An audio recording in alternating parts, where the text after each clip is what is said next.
Ini adalah narkoba modus baru. Nah, mereka dikamuflasekan dalam mainan anak. Ini mainan anak. Ya, kita akan mengecek dengan alat. Alat ini namanya Truna. Akan kita cek kandungan apa yang ada di dalam ini.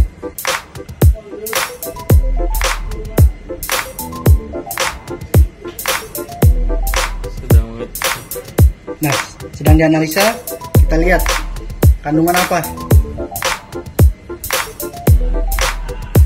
Banyak modus yang digunakan oleh para pengedar narkoba untuk menyelundupkan ke Indonesia. Ini kiriman dari Malaysia. Dikamuflasekan mainan anak. Dalamnya air gel. Nah, kandungannya metapetamin atau sabu. Oke? Waspadalah, waspadalah, waspada.